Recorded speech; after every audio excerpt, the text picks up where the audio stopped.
History remembers the wars of kings, the wars of dragons, the wars of ice and fire. It remembers the names carved into stone: Aegon the Conqueror, Robert Baratheon, the Mad King whose madness burned everything he touched. It remembers the thrones won and the thrones lost, and the specific terrible mathematics of civilizations that spent centuries perfecting the art of destroying themselves. What history does not remember, what history had no language for, was the night the sky became something different.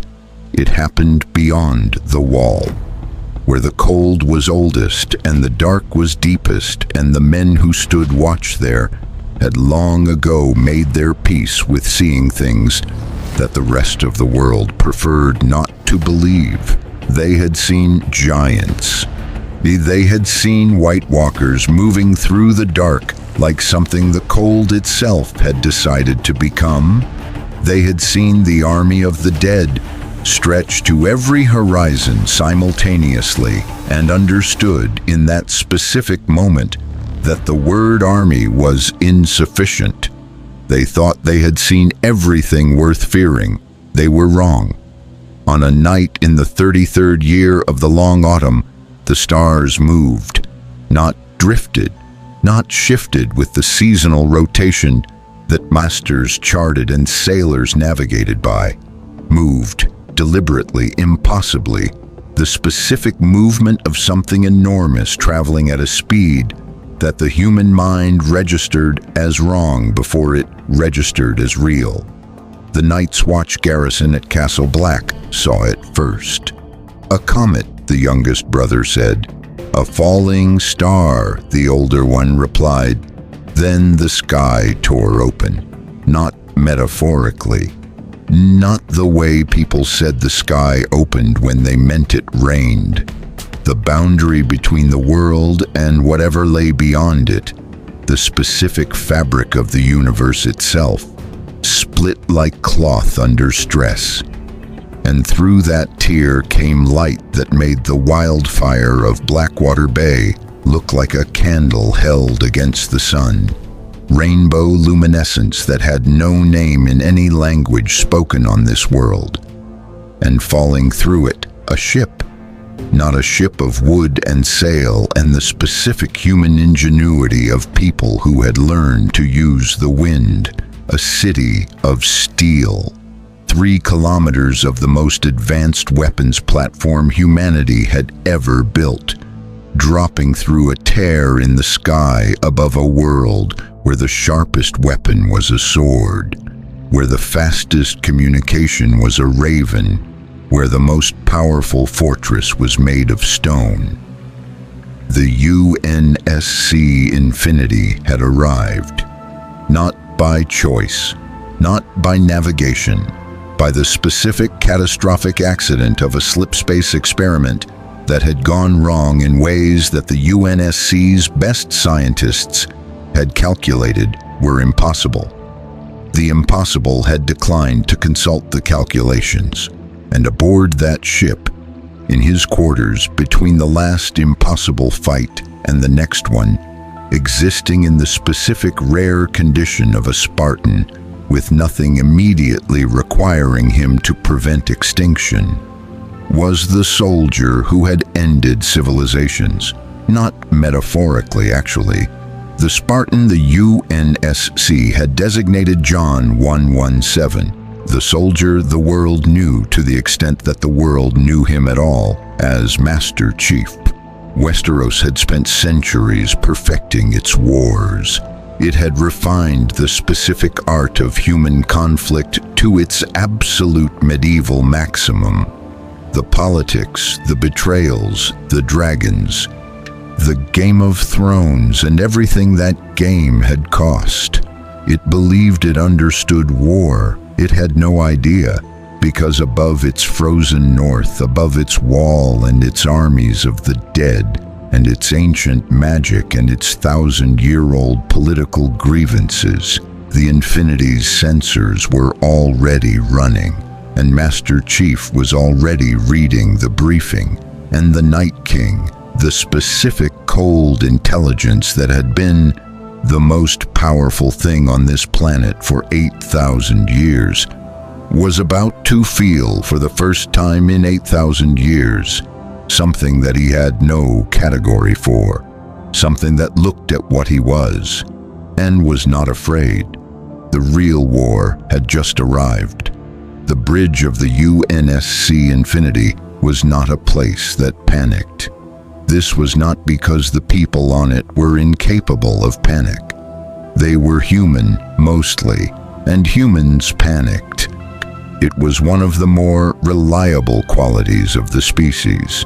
It was because Captain Thomas Lasky had spent 3 years commanding the most significant warship in human history through situations that would have been described as unsurvivable by anyone who had not subsequently survived them, and he had selected his bridge crew with the specific criteria of someone who understood that the difference between a crew that functioned under pressure and a crew that did not was not capability. It was the specific trained quality of people who had learned to process fear as information rather than instruction. Fear said, "This is dangerous." Lasky's crew heard that. Fear also said, "Stop everything and wait for the danger to go away." Lasky's crew had learned not to hear that part. So when the navigation console showed coordinates that did not correspond to any point in the catalogued observable universe, when Roland's alert tone filled the bridge with the specific urgency that preceded his most significant announcements, when the main display showed a star that was not in any UNSC chart and a planet orbiting it that should not exist, and long-range sensors began returning data that did not fit any known framework, the bridge crew did their jobs, quietly, efficiently, with the compressed focus of people who were afraid and were converting the fear into something useful. "Slip space exit confirmed," Lieutenant Chen said from navigation. "Coordinates are, sir, the coordinate system is not returning valid data. The navigation is showing no match to any catalogued stellar position." "How wide is the search radius?" Lasky said. "Full range, sir. Every catalogued star in the UNSC database." A pause. "Nothing." "Roland," Lasky said. "Already on it, Captain." Roland's avatar, a holographic figure in UNSC uniform, compact, precise, with the expression he used when he was running at capacity on something genuinely difficult, materialized at the central holotable. "I've run the stellar cartography comparison 17 times in the last 40 seconds. I keep hoping the 18th will give me a different answer." "It hasn't?" "It has not," Roland confirmed. "We are not in any region of space that the UNSC has charted, explored, theorized about, or meaningfully speculated on. We are not in any region of space that the Covenant charted, which covers a significant portion of the galaxy. We are not near any Forerunner installation I can identify, which covers Roland. We are somewhere else entirely, sir. I am working on a more precise characterization." Lasky looked at the planet on the main display. Blue and green. One moon. Atmosphere reading as breathable. Oxygen-nitrogen mix. Slightly higher oxygen content than Earth standard, but within human tolerance. Land masses covered in what long-range imaging was resolving as the sensors calibrated to the task into, "Sir," said Lieutenant Commander Osei from the science station. His voice had the flat quality of someone delivering information he found genuinely difficult to believe. "Surface scans are showing structures extensive, what appears to be urban settlement patterns across multiple continents, concentrated in specific defensible geographic locations. Human? Biological signatures are consistent with human. No deviations I can identify at this resolution. He paused. Sir, the structures are stone. Largely, some wood construction. The largest settlements show population densities consistent with pre-industrial urban centers. Pre-industrial, Lasky repeated. Yes, sir. No radio frequency emissions, no electronic signals of any kind, no orbital infrastructure, no evidence of any technology beyond what I would characterize as approximately 15th century Earth equivalent. He paused again. There are what appear to be large domesticated animals being used for agricultural and transport purposes. Horses, said Ensign Markov from the sensor station, with the specific quality of someone who had grown up watching historical dramas and was experiencing a complicated form of recognition. Sir, those are horses. Also, Osei said, and his voice had changed, the flat delivery acquiring a specific new quality that Lasky had learned to identify over 3 years as the quality of someone about to say something they wished they did not have to say. There are swords. The bridge was quiet. Swords, Lasky said. Extensive evidence of organized armed forces across multiple population centers. The primary personal armaments visible at current sensor resolution appear to be swords, spears, and bows. He paused. And in the south of the primary continent, sir, I need you to look at section 17 of the surface scan. Lasky looked at section 17, at the long-range thermal imaging of a specific southern region, at 3 signatures that were large and airborne and generating heat in quantities that his science officer's instruments were having significant difficulty characterizing. Roland, Lasky said. I see them, Roland said. I have been staring at those readings for approximately 22 seconds, trying to find an alternative explanation. Did you find one? No, sir. What are they? Roland's avatar looked at the display with the expression of an AI who had processed approximately 1 billion pieces of information in the course of his operational existence, and was encountering something that the 1 billion pieces had not prepared him for. Sir, he said carefully, the thermal signatures, wingspan measurements, and general morphological profile are most consistent with, he paused, with an animal that by the scientific consensus of every xenobiologist who has ever studied the question, should not exist. Roland. Dragons, sir, Roland said. The readings are most consistent with what I can only describe as dragons. The bridge absorbed this. Of course they are, Lasky said. He said it the way he said things when the situation had exceeded the available categories, and he had decided that the most productive response was to keep moving. He looked at the display, at the planet, at the horses and the swords and the pre-industrial stone architecture and the 3 airborne signatures that Roland had reluctantly characterized as dragons. Section 9, Osei said. Sir, the northern region. Lasky looked at Section 9, at the long-range sensor data from the planet's northern polar region, at a structure that was significant, 700 feet of something that his sensors were reading as ice aggregate construction, running in a line that stretched from coast to coast across the top of the primary continent's northernmost habitable landmass, the largest man-made structure visible on the planet's surface by an order of magnitude. And beyond it, Roland, Lasky said. His voice had changed. Not alarmed. The bridge crew recognized the specific quality of Lasky's voice changing in this direction and responded by becoming very still and very attentive. The biological readings from the northern region, the ones north of that structure. "Yes, sir," Roland said. "Talk me through them."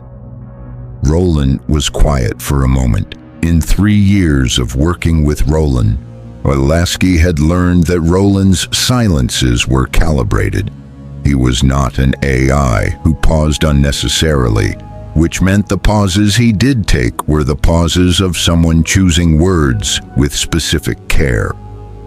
"The biological signatures north of the large ice structure," Roland said, "number in the tens of thousands, possibly more. The density of the formation is making individual count difficult." He paused. "They are reading as human biological profiles." "Then it's a population center," Lasky said. "No, sir," Roland said. "That's the part I need you to understand." Another pause.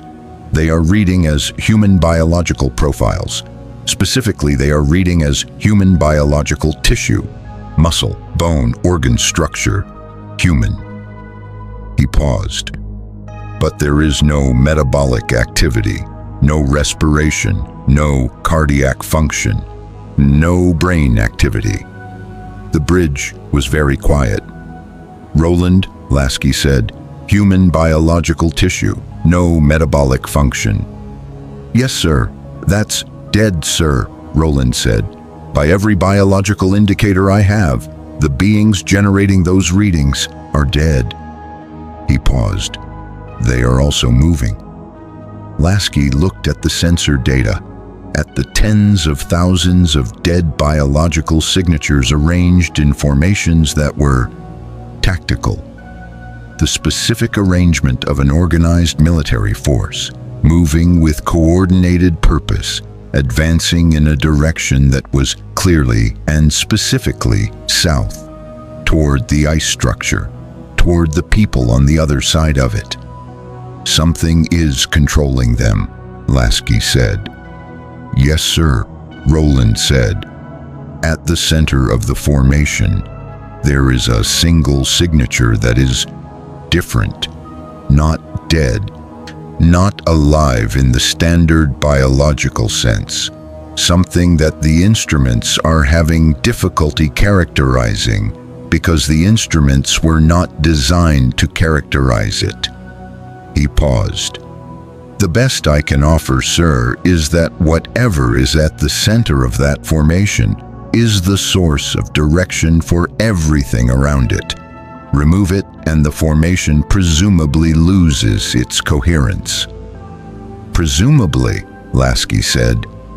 "We have been on this planet for approximately 4 minutes, sir," Roland said.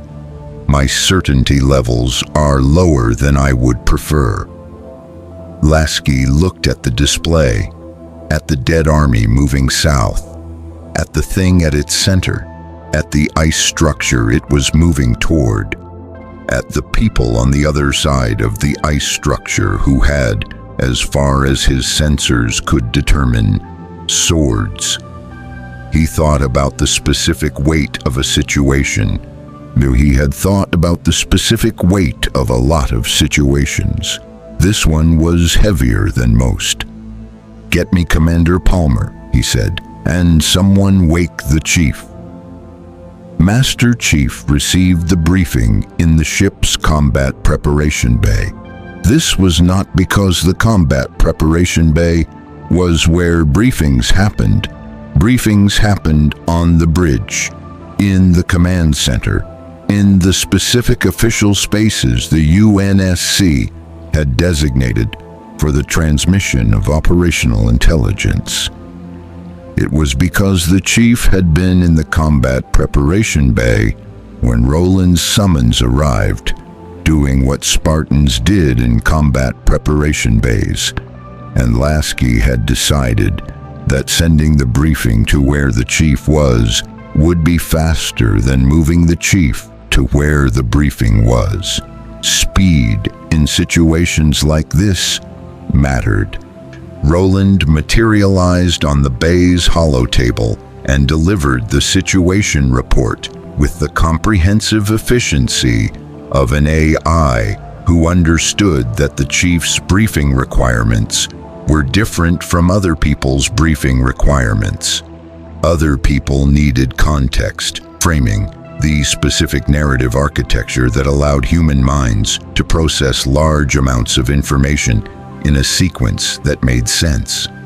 The chief needed what, where, how many, and what are we doing about it? Roland provided all four. The chief listened.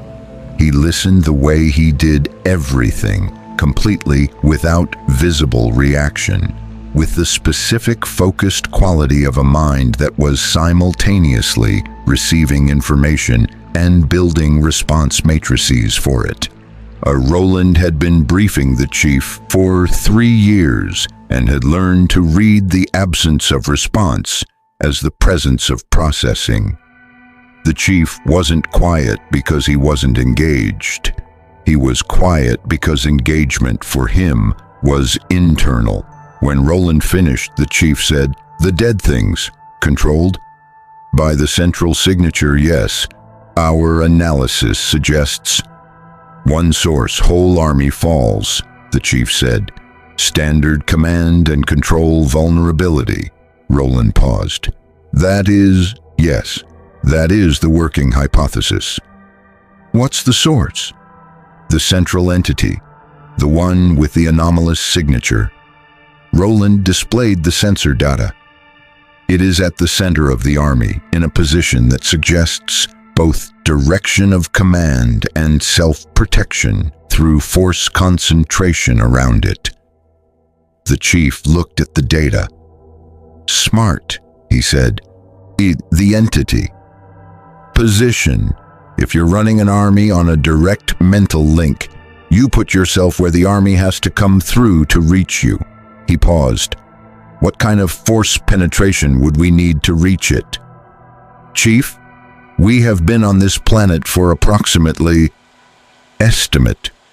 Roland ran the calculation. "Significant," he said. "The army is tens of thousands of animated dead. They do not tire, do not feel pain, and do not break morale. Ground force penetration to the central entity would require sustained engagement under extremely adverse conditions." He paused. "And sir, there is the additional factor of the entity's apparent ability to expand its army." "Every kill adds to its force," the chief said. "Yes." "Flood behavior." Roland was quiet for a moment. "The mechanism is different," he said. "There is no biological infection vector. It appears to be direct animation of already dead tissue through..." I am going to use the word the captain used, which is the only word that currently fits the data. "Magic," the chief said. "Yes, sir." The chief looked at the sensor display, at the army, at the structure between the army and the civilian population south of it, at what the structure was made of. "The wall," he said. "Ice aggregate construction, 1,700 meters of it. 700 feet tall, approximately 300 miles in length," Roland confirmed. "Based on what we can determine from the surrounding geography and the historical evidence of settlement patterns on both sides, it has been standing for a very long time." "How long?" "Sensor analysis of the lower courses suggests thousands of years," Roland said. "The wall was not built to stop an army in the conventional sense. The mass-to-height ratio, the specific construction methodology..." He paused. "It was built to stop that specific army. The people who built it knew what was coming." The chief looked at the wall, at the people on top of it, barely visible at this resolution, tiny figures in black against the ice, at what they were looking at from the other side. at what they had been looking at, probably, for a very long time. "They built it right," he said. Roland paused. "Sir?" "Whoever built that wall understood the problem," the chief said. "Wrong materials. Ice won't hold indefinitely. It degrades. The army on the other side doesn't degrade. Wrong garrison. There's no way to adequately man a structure that long with the numbers they appear to have." He paused. But the concept is right. You can't outfight something that replenishes from your casualties. You contain it. You hold the line. The concept is 3,000 years old, and the line is currently held by what appears to be fewer than 100 men in black cloaks, Roland said. "That's a staffing problem," the chief said, "not a conceptual one." He looked at Roland. "What does the captain need from me?" "Assessment," Roland said.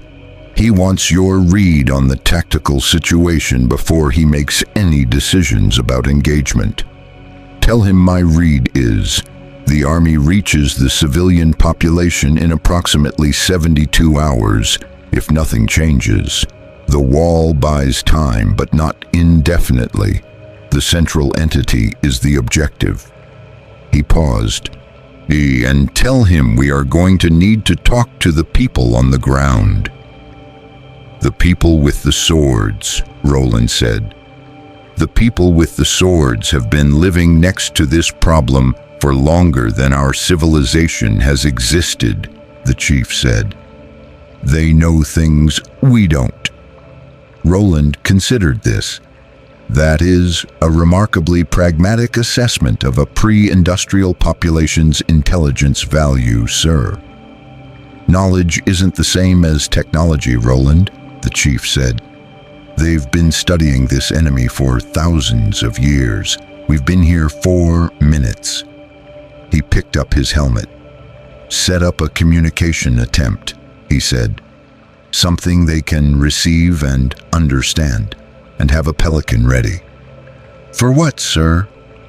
The chief looked at the planet on the display, at the wall, at the army, at the people with the swords who had been holding a line against something that should have been impossible, and had been holding it with the specific stubborn determination of people who did not have an alternative to holding it.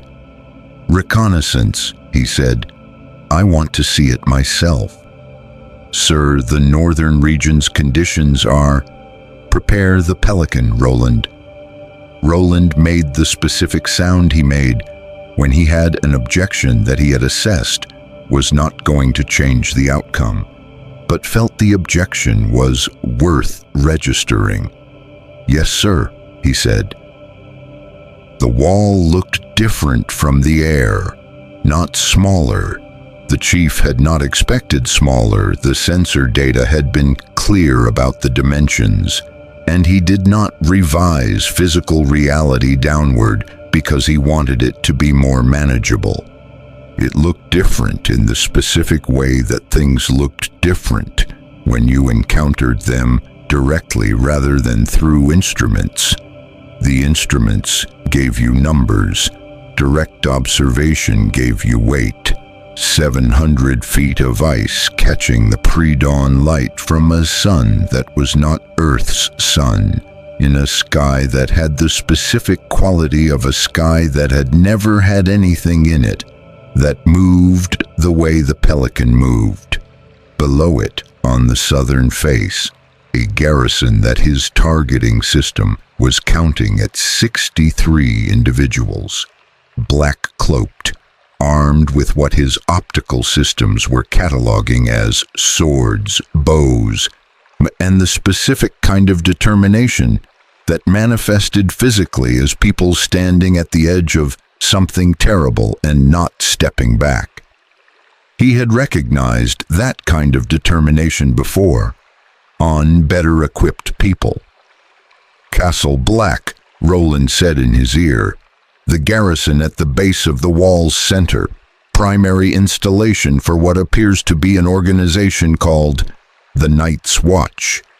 their entire organizational purpose, as best I can determine from the limited atmospheric audio we've collected, is to man this wall and guard the passage through it.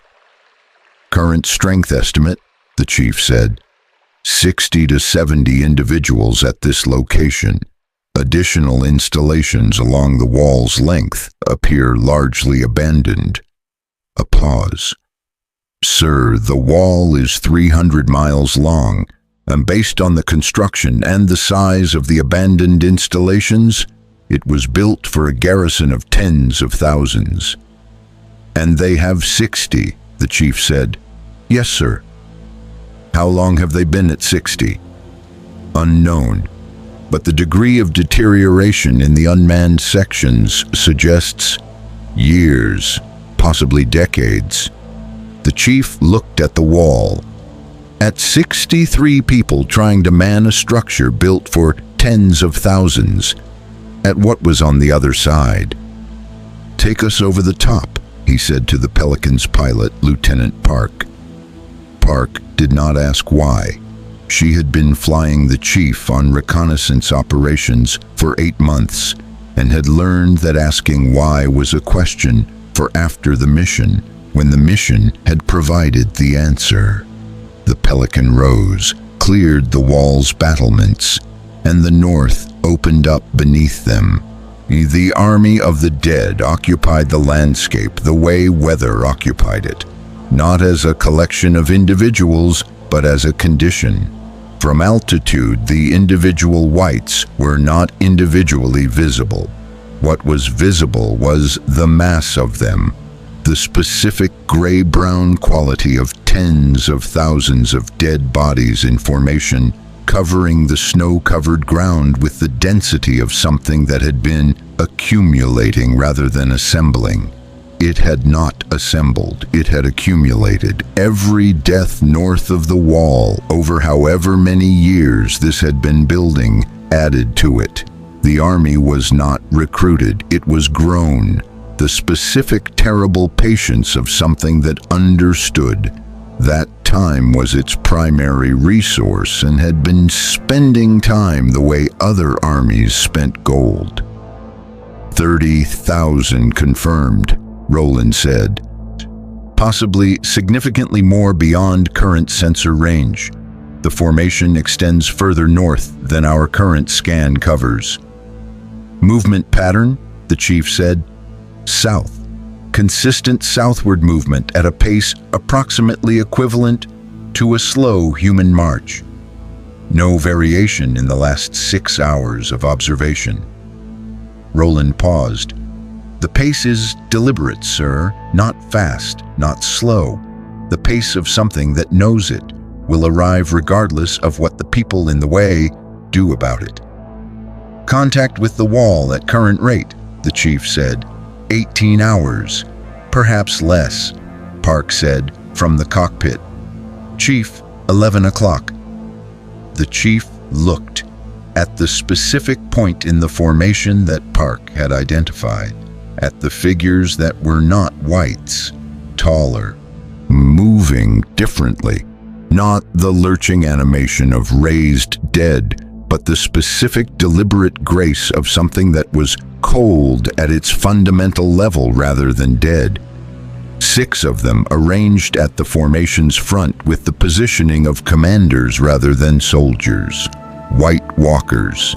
The sensors had flagged them in the initial scan. Seeing them directly was different. They're leading it, the chief said. Yes, the White Walkers appear to serve as the Night King's direct instruments, more sophisticated than the standard whites, capable of independent tactical action within the Night King's apparent direction. Roland paused. Think of them as elites, the chief said. That analogy is functionally correct.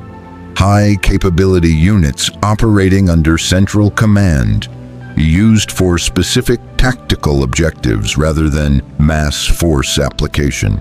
He paused. Where is the Night King? Center of the formation, approximately 12 kilometers behind the forward walker elements. Roland's voice changed slightly. "Sir, he is looking at us."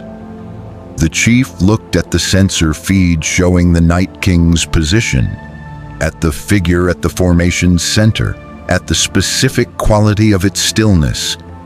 Not the stillness of an object, but the stillness of a mind. Something that had seen the pelican and had made a decision not to react immediately, and was looking at it with the focused assessment of something that was very old and very intelligent, and was encountering a variable it had not previously encountered. "He knows we're different," the chief said. He has been looking at this pelican since we crossed the wall," Roland said. "He has not altered the army's movement. He has not directed anything against us. He is studying," the chief said. "Yes, sir." The chief looked at the Night King.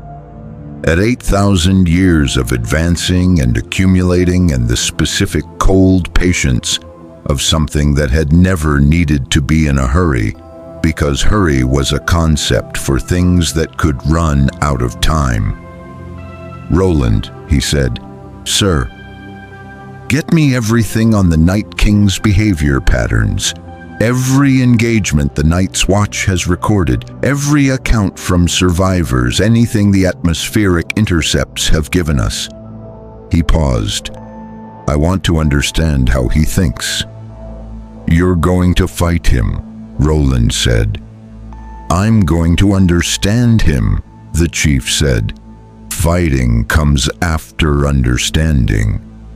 "Sir, given the timeline—" "You understand what you're fighting before you fight it," the chief said. "Always. Rushing that step is how you lose." Roland was quiet for a moment. "I will compile everything we have," he said. "And Roland, sir, the people on top of this wall, the 63 in black cloaks." He paused. "Any indication they know we're here?" "Sir, we are a Pelican gunship flying over a pre-industrial civilization," Roland said. "I believe there is a non-trivial probability that they have noticed." The chief almost said something, did not. "Take us back over the wall," he said to Park. "Find a landing position that is visible from the castle, but not immediately threatening. Clear ground, open approach. Give them room to come to us." Park found the spot. "Put the Pelican down in a clearing 400 meters south of Castle Black's main gate." The chief stepped out into cold air that tasted different from any atmosphere he had breathed. Not wrong. Different. Old. The specific quality of air that had been cycling through the same geography for thousands of years without industrial interference, carrying the scent of pine and ice, and something that his sensory augmentations registered and did not have a category for. The specific smell of a world that had magic in it, apparently, because this world had magic in it and magic had a smell. He filed this, stood in the clearing, waited. Jon Snow had been on the wall when the Pelican made its first pass. He had been there because he had been on the wall since midnight, not because duty required it. The duty was satisfied by the rotation of the garrison, and Jon had fulfilled his rotation hours ago. He had been there because the wall was where he went when the thinking would not stop, and the thinking had not stopped since the ravens had started arriving from the ranging parties with the same message, in different handwriting: more dead. Moving south, more than before. He had been on the wall when the stars moved. He had watched the Pelican cross overhead with the specific focused attention of someone who had learned that everything he did not understand about the North was worth learning. The ship, not a ship. He had no word for it. Ship was the closest available word, but ships were wood and sail and water, and this thing was none of those things. The ship had crossed the sky above him at a speed that made the fastest horse look like standing still, and had gone north over the wall, and had come back 20 minutes later and had descended to the clearing 400 meters from the gate. He had come down from the wall. "John," Ed said from behind him. Edison Tollett, who had been at the wall long enough that very little surprised him, and this was surprising him. "What is that thing?" "I don't know," John said. "What are you going to do about it?" John looked at the machine sitting in the clearing, at its lines, nothing natural in them, nothing organic, the specific, deliberate geometry of something that had been made rather than grown, weapons visible on its exterior, now propulsion systems that were still faintly glowing with some residual energy. "Talk to it," he said. "It might kill you," Ed said. "Everything north of this wall might kill me," John said. "I haven't stopped talking to things yet." He walked. Ghost walked with him. The dire wolf had been at his heels since the pelican first appeared, with the specific attentiveness he had when he was processing something that was outside his experience.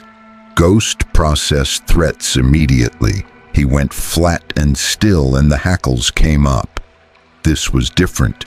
Ghost was upright, attentive, moving with John without urgency, his white head tilting slightly as they approached the pelican. The figure standing beside it was large. Not large the way large men were large.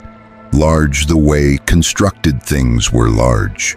The armor was the specific gray-green of something that had been built to absorb punishment, carrying the marks of previous engagement in the specific way that armor that had been used carried them. Not decorative damage, functional damage, the evidence of a history of things trying to break it. The helmet was sealed. John could not see a face. What he could see, the figure was armed. The weapon on its back was not a sword, and was not a bow, and was not anything John had a word for. It was not raised. The figure was waiting, with the specific quality of something that had decided to let the other person set the terms. John stopped 12 feet away. They looked at each other. Ghost sat down. John took this as information. "My name is Jon Snow," he said, "Lord Commander of the Night's Watch." He paused. "I don't know what you are, but I don't know what that," he gestured at the pelican, "is. But you came from the sky, and you went north over the wall, and you came back, which means you saw what's north of it." He looked at the helmet, at the visor that did not show him a face. "I need to know if you're here to help or to make it worse," he said. A pause. The voice that came back was lower than he expected, flat. The specific flatness of someone who had compressed everything except the essential into the smallest possible space, carrying more in the compression than most people carried in elaboration. "What's north of your wall is going to reach it in 18 hours, the voice said. "Maybe less." John stared at the helmet. "You counted them," he said. "Estimated. Sensors aren't perfect at that density." A pause. 30,000 confirmed. Possibly more beyond the scan range. John absorbed this. "The Night King," he said. "The one leading them. You saw him." "Yes." "What did you think?" The pause that followed was not a long one. 3 seconds, maybe 4.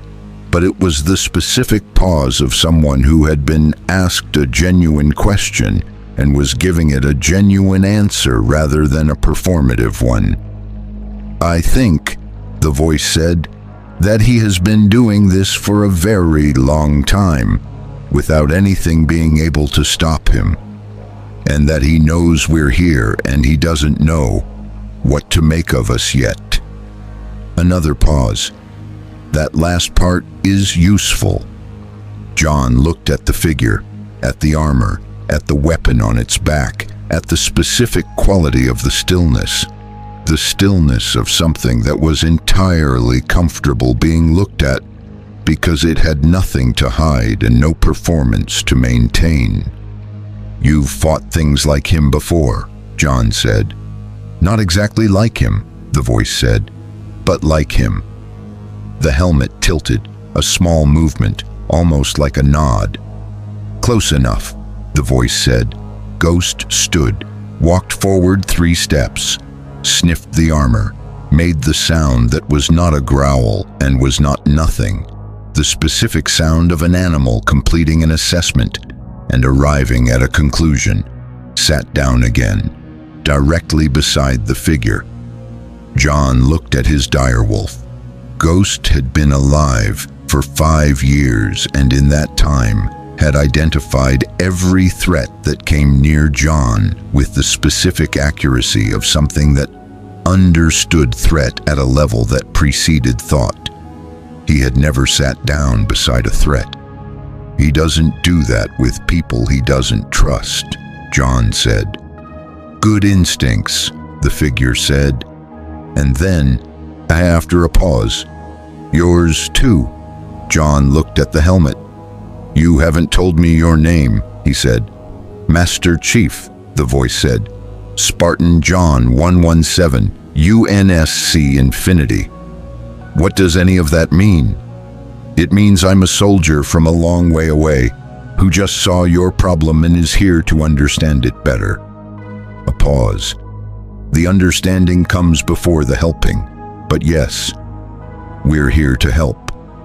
John looked at him, at the armor, at the cleared ground around them, at the sky above, where, if he had known where to look, the infinity was visible as a shape against the stars.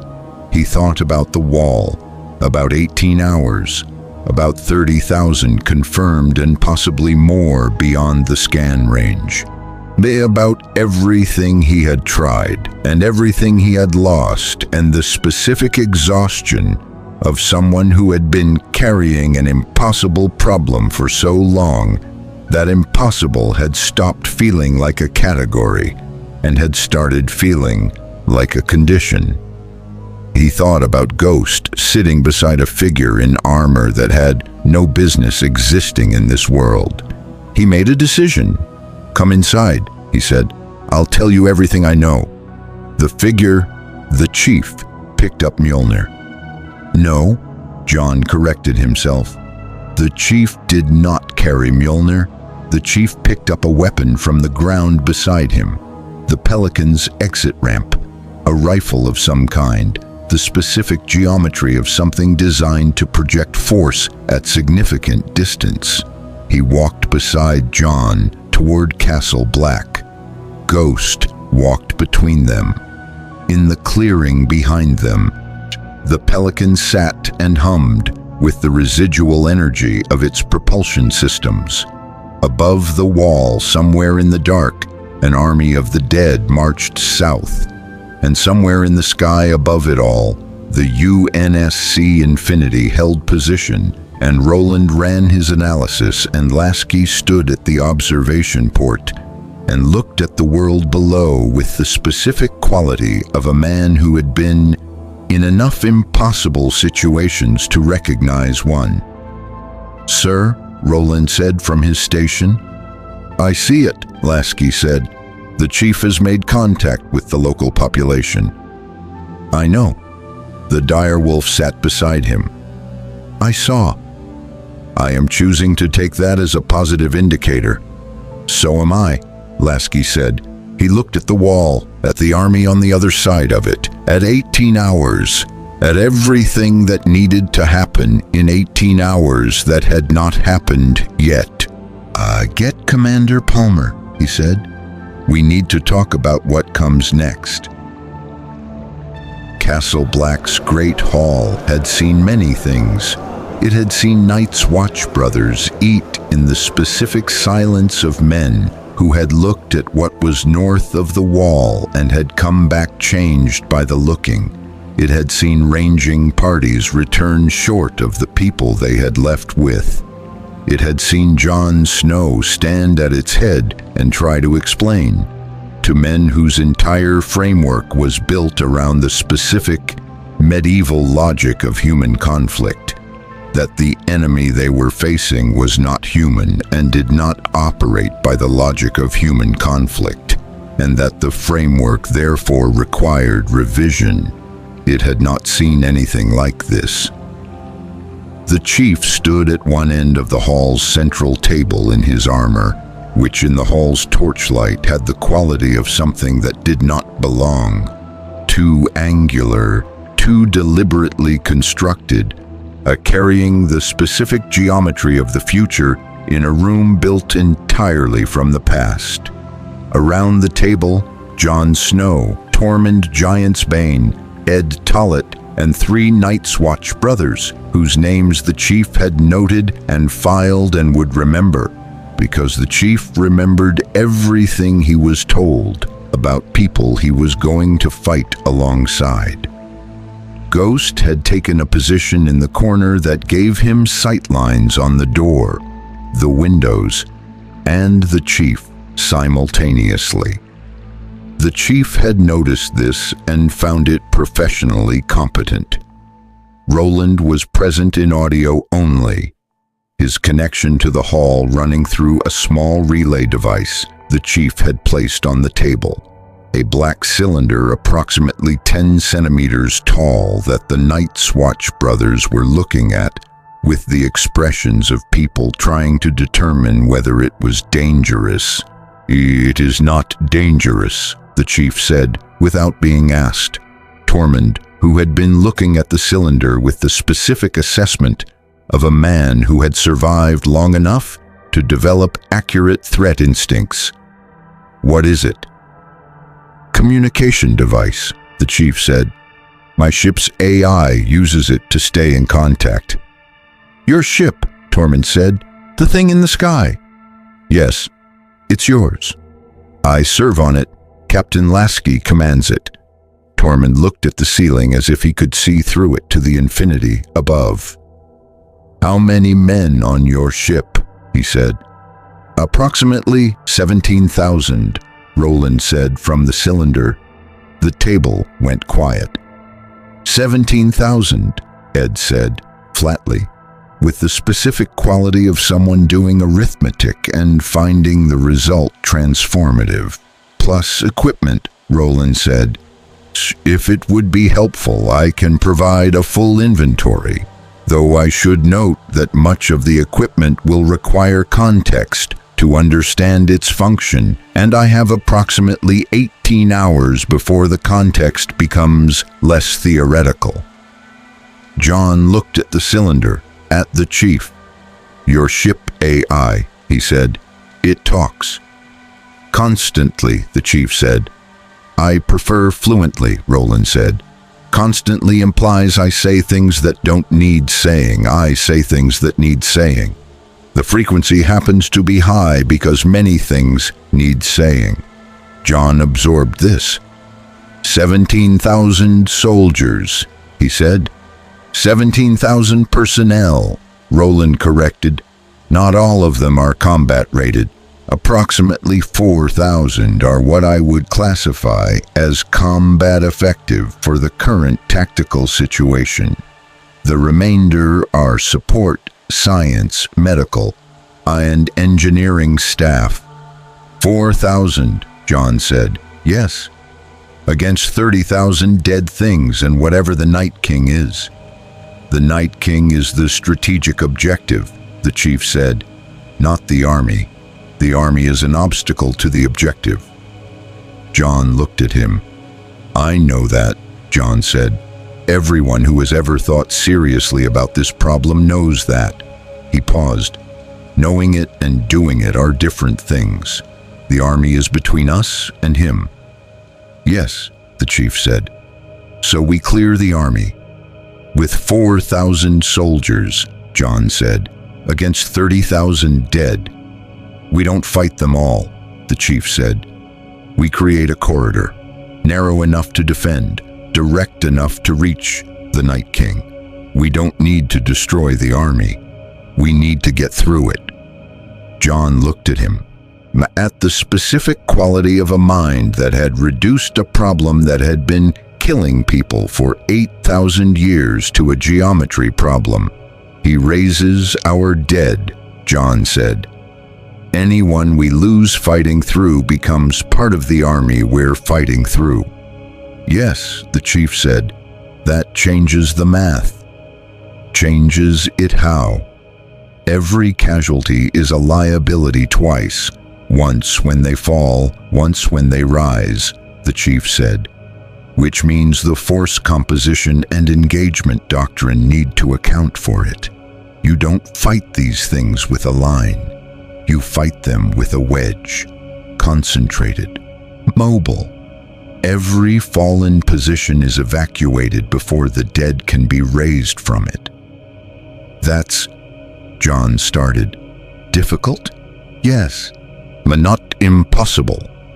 Tormund had been watching this exchange with the focused attention of a man who had been processing combat problems for 30 years and was hearing an approach he had not heard before.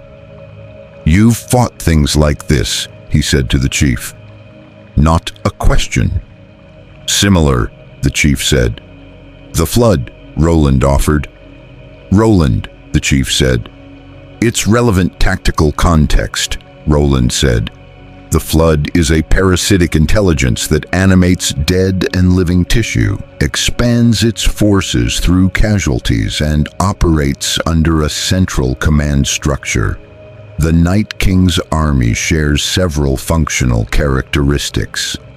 Understanding how the chief has addressed the flood is directly relevant to addressing the Night King's army." The Night's Watch brothers looked at each other. "What's the flood?" Ed said. "Something we dealt with," the chief said. "It's not here. What is here is the Night King." "I was making the point that the chief has relevant experience," Roland said. "I know what point you were making." "Then I'm unclear why." Roland made the sound he made when he had decided his objection was registered and did not require further elaboration. John looked at the exchange between the chief and his ship's AI with the expression of someone who had just been given an unexpectedly human piece of information about both of them.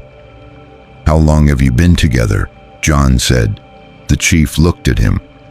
"The chief and I have been working together for 3 years, Roland said, "though he has had other AI partners in the past. Our relationship has been—" "Fine, Roland," the chief said. "Productive," Roland finished. "And occasionally argumentative, but I maintain that the arguing is also productive." John almost smiled, did not quite. "Tell me about the Night King," the chief said. "Everything you know, not the legends, what you've seen."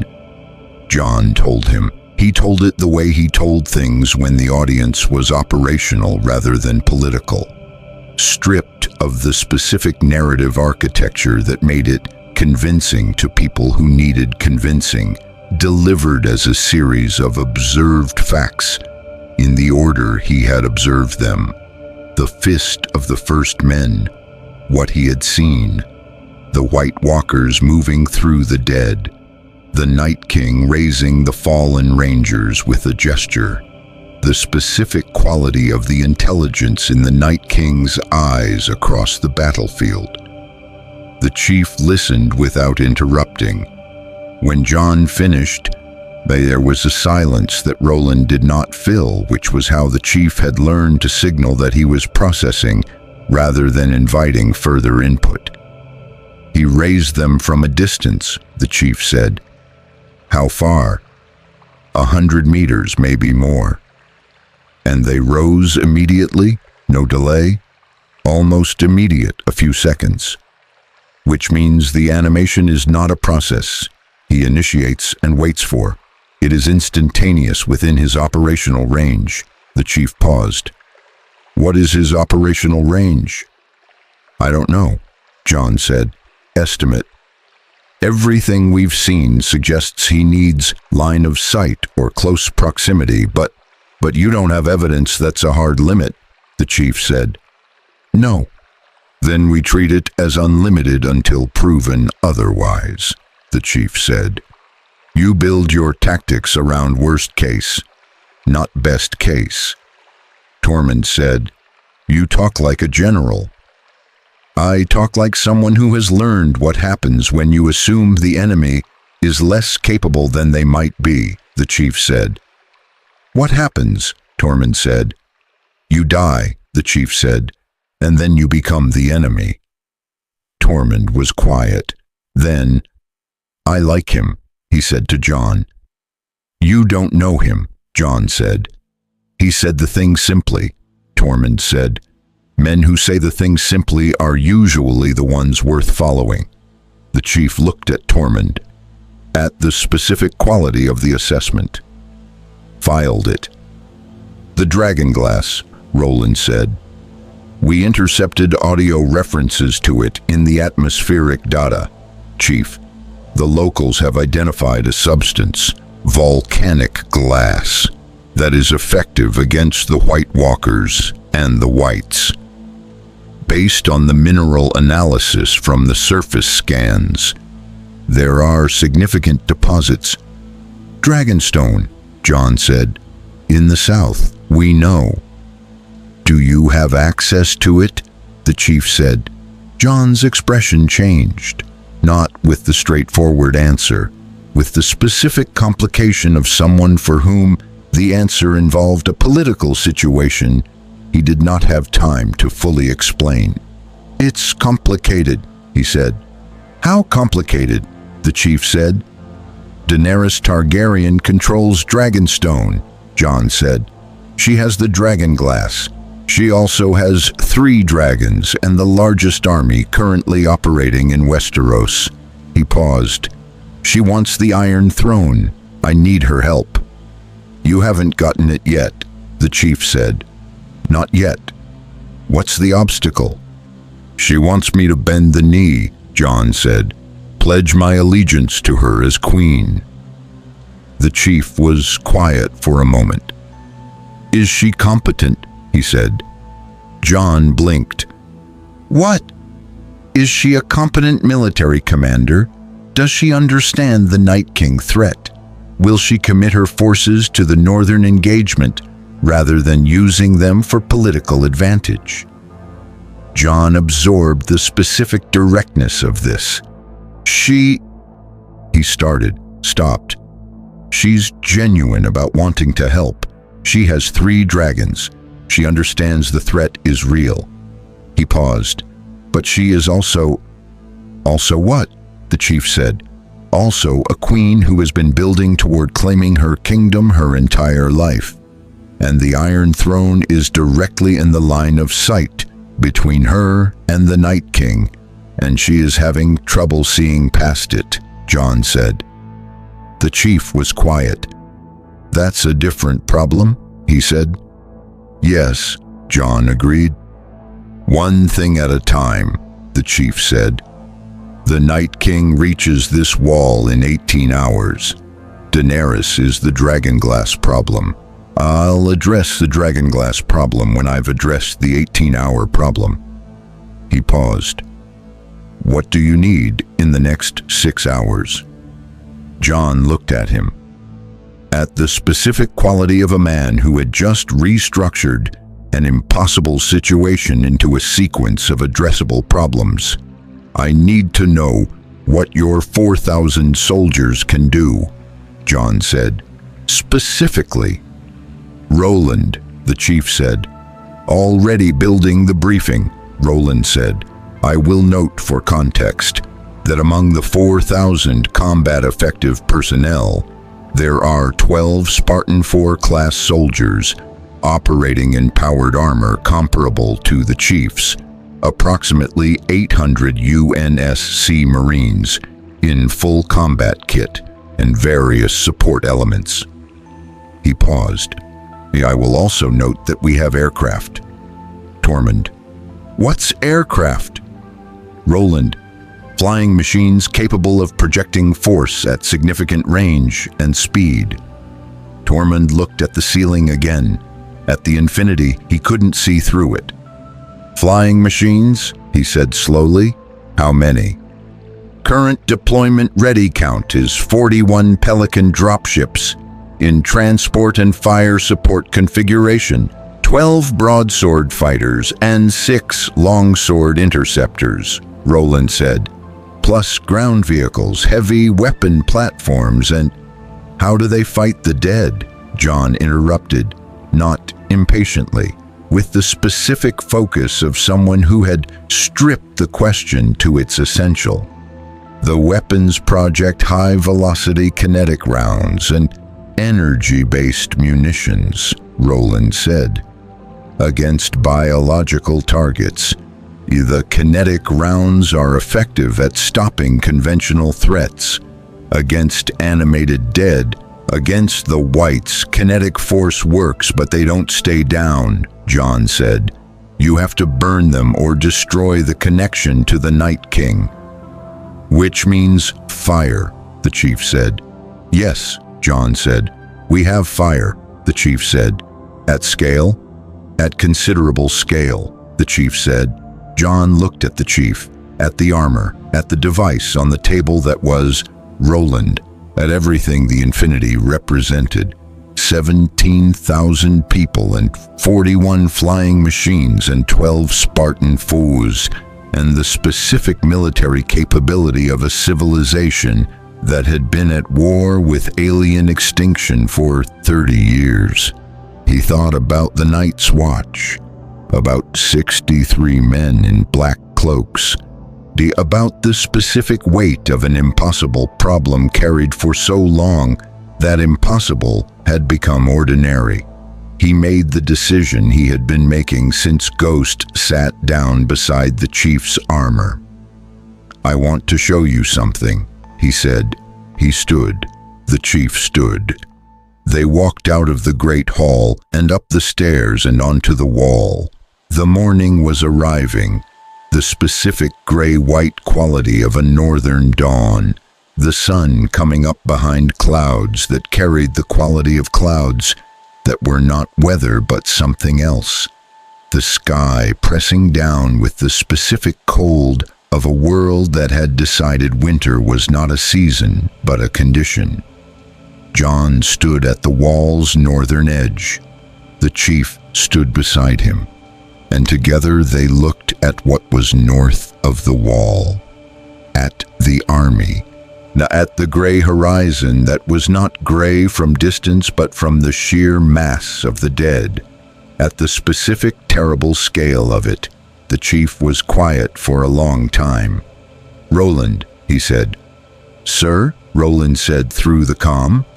Get Captain Lasky on the line, the chief said. Tell him we are committing to the engagement.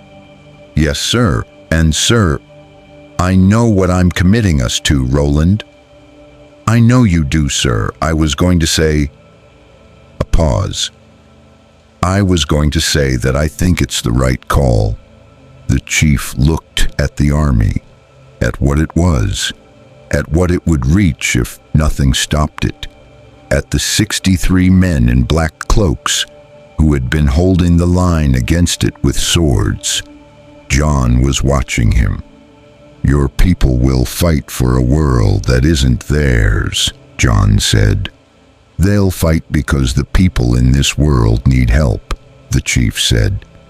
The location doesn't change the math.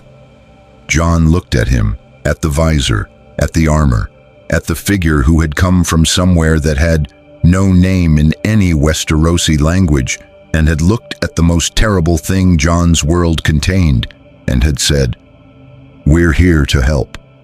Why? John said. Not with suspicion, with genuine need to understand. You don't know us.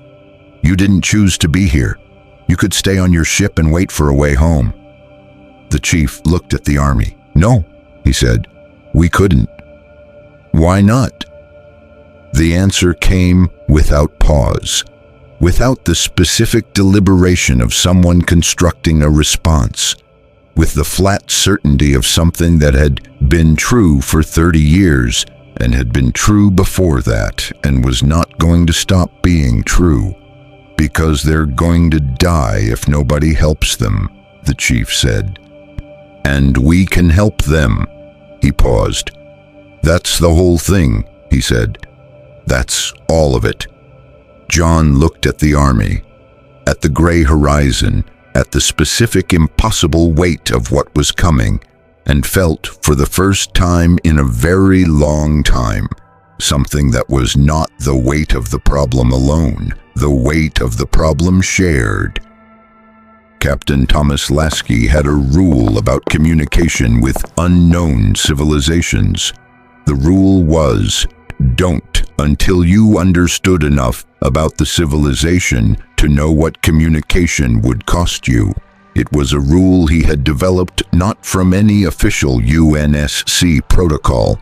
The official protocols for first contact were extensive, carefully written, and almost entirely theoretical because the only civilizations the UNSC had contacted were the Covenant, who had responded to first contact by trying to destroy humanity, and the Forerunners, who had responded by being dead. The rule was personal, earned. It had the specific authority of something learned through experience rather than written in a manual. He was about to break it, not carelessly, not because the situation had overwhelmed the rule, because the chief had committed the Infinity to the engagement, and commitment to an engagement that involved 17,000 personnel and the full combat capacity of humanity's most significant warship required Lasky to be in contact with the people on the ground who were going to be fighting alongside those 17,000 personnel, which meant talking to whoever was running Westeros, which was, Roland had informed him, with the dry delivery of an AI, relaying information he found both accurate and complicated, unclear. Multiple claimants, Roland said from his station on the bridge. The political situation below is... Give me the version with the fewest proper nouns, Lasky said. Roland paused. King's Landing is the capital. It is currently controlled by House Lannister through a king named Joffrey, who is, I'm going to use a technical term, not the legitimate heir by any rigorous standard, sitting on a throne called the Iron Throne, which is currently contested by multiple claimants, including a queen named Daenerys Targaryen, who has 3 dragons and is approaching from the east, and a commander named Jon Snow, who the chief is currently speaking with at the wall, and who appears to be the most militarily competent person in the immediate theater. Roland paused. There is also a significant wildfire problem in King's Landing, but I have chosen to treat that as a secondary issue for the moment. What is the political relationship between Jon Snow and Daenerys Targaryen? Lasky said. Adversarial in the political sense, aligned in the practical sense, complicated in the personal sense, Roland said. Jon Snow needs the dragon glass that Daenerys controls. Daenerys needs Jon Snow's knowledge of the northern threat.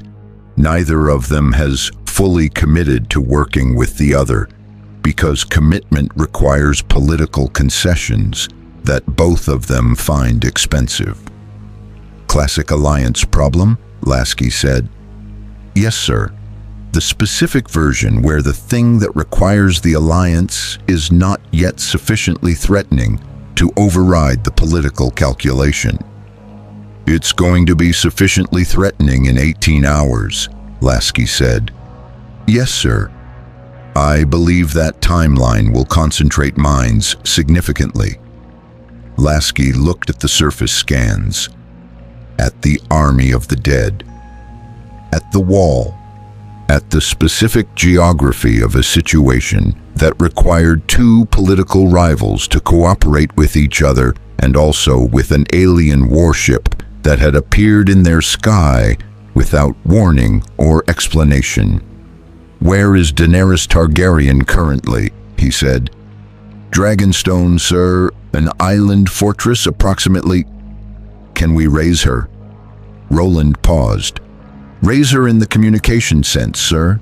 She is not on any electromagnetic frequency I can identify. The civilization below does not have radio communications." "Then how do we talk to her?" "Traditionally, in this civilization, through ravens," Roland said. Lasky looked at him. "Birds," Roland confirmed. "Trained carrier pigeons, essentially, used to convey written messages across distances. It is, I want to be honest about this, sir, not an ideal communication architecture for a time-sensitive military coordination situation." "No," Lasky said, "it is not." He looked at the surface display, at the geography between the Infinity's current position and Dragonstone, at the dragons visible on long-range thermal imaging, 3 signatures large, operating in the airspace around the island fortress, with the ease of things that had decided the sky was theirs. "The dragons," he said. "Yes, sir. They're visible at altitude." "Very much so, sir. At current resolution, I can provide you with a detailed thermal profile of each individual animal." Lasky thought, the thing about Daenerys Targaryen, based on everything Roland had assembled from atmospheric intercepts, from the specific intelligence picture that Infinity systems had been building since their arrival, was that she had 3 dragons and an army, and the specific political position of someone who had been building toward a specific goal her entire life and was very close to achieving it. People who were very close to achieving specific goals their entire life were not people who responded well to being ignored.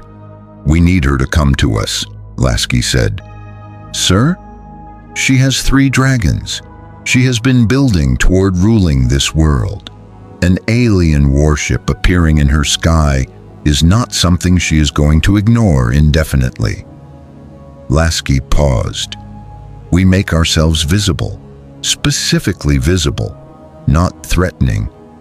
Visible. We let her see what we are, and we trust that someone who has spent her life navigating power is going to understand that the Infinity changes the power equation. And if she responds with the dragons," Roland said, "we don't respond with force, we respond with communication." Lasky paused. "What is the translation situation?" "The language spoken below, common tongue, in their nomenclature, has sufficient structural similarity to pre-technical Earth languages that I have been able to build a working translation matrix from the atmospheric intercepts. Functional, though not complete." Roland paused. "I can provide real-time translation at approximately 92% accuracy." 8% is going to cause problems," Lasky said. "The 8% is primarily archaic vocabulary and regional dialect variation, sir. A core communication will be accurate." "Good enough," Lasky said. "Get me a channel to Dragonstone." "Sir, as I mentioned, they don't have—" "Roland, get me a channel to Dragonstone. Figure out how." Roland made the sound of an AI who was going to figure out how. What Roland figured out involved the Infinity's communications array, broadcasting on a specific frequency band that was not radio in the electromagnetic sense, but in the acoustic sense.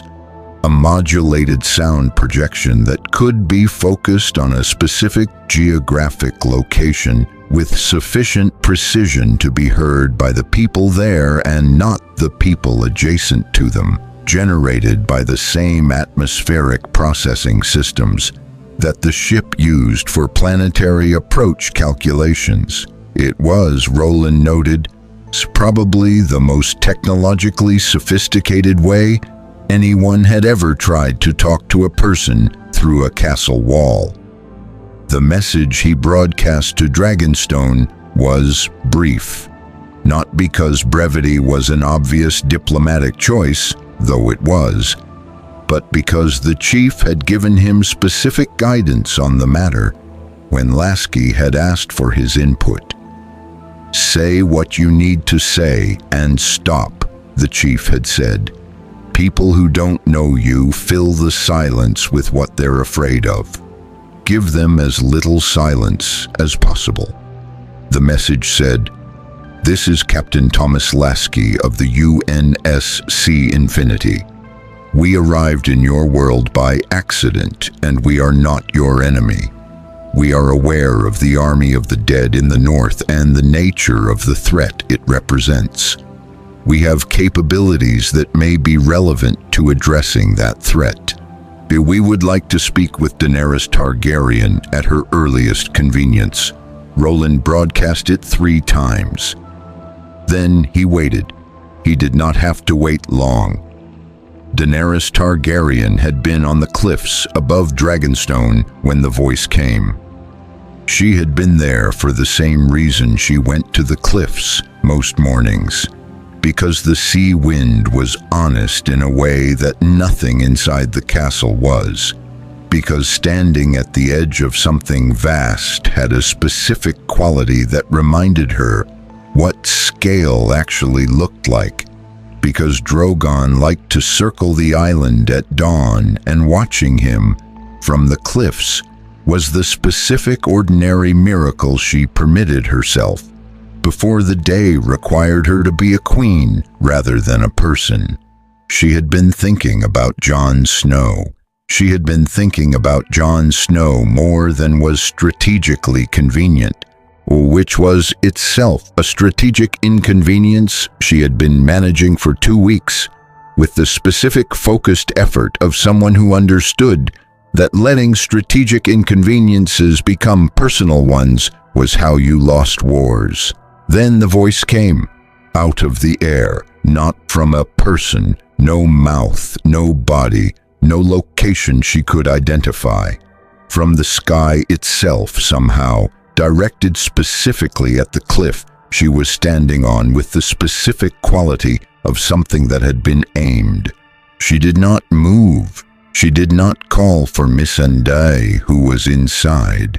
She did not draw a weapon, though she did not have one, which was a choice she had made about her mornings, because mornings were the time when she was a person rather than a queen. She stood very still and listened. A ship in the sky, not her enemy, the army of the dead, capabilities, a name, Lasky, that meant nothing to her in any language she knew. She looked up, at the specific point in the sky that the voice had seemed to come from. She had excellent vision. She had always had excellent vision, a Targaryen quality, the Maester said, something in the bloodline. She could see things at distance that other people could not. What she saw when she looked at the specific point in the sky from which the voice had come was a shape, vast, dark against the morning sky, moving with the specific, unhurried confidence of something that had nowhere it needed to be urgently because nothing in this sky could threaten it. She looked at it for a long time. Then she said quietly, to Drogon, who had come to land on the cliff beside her at some point during this and was watching the shape in the sky with the focused attention of an apex predator encountering something larger than itself for the first time. "That's a ship." Drogon made a sound. "I know," she said. "I know it doesn't look like any ship we've seen." She looked at the shape, at what it represented. She had been called the Unburnt, the Mother of Dragons, Breaker of Chains, Khaleesi of the Great Grass Sea. She had walked through fire and hatched dragons from stone and freed cities and crossed an ocean, and was 3 weeks from claiming the throne that was her birthright. She had never seen anything like what was in the sky above Dragonstone. "Missandei," she said. Missandei appeared from the castle entrance with the specific quality she brought to everything. Composed, attentive, carrying the specific intelligence of someone who had been processing the world at high speed since childhood and had never once stopped. "My queen," Missandei said. "Did you hear it?" Daenerys said. "The voice from the sky, yes." Missandei paused. "I have been trying to place the accent for the last 2 minutes, and I cannot. It matches no language I have encountered." "And you have encountered many," Daenerys said. 19 fluently, Missandei agreed. "This is not one of them, though the structure is..." She paused. "The structure is human, my queen. Whoever produced that voice learned language the way we learn language. It does not feel like something other than human." "It said it was a captain," Daenerys said. "Of that." She gestured at the shape in the sky. Missandei looked, absorbed the shape, absorbed what the shape implied about scale. "My queen," she said carefully, "that vessel is..." "Larger than Dragonstone," Daenerys said. "Considerably." Daenerys looked at Drogon, at the shape in the sky, at the fact that Drogon, who had never in his existence encountered anything he could not dominate, through the specific combination of size and fire, was watching the shape with interest rather than aggression. Drogon assessed threats immediately. This was not how he looked at threats. This was how he looked at something he was still working out. "Prepare my council chamber," Daenerys said. "I need to think." She walked back toward the castle.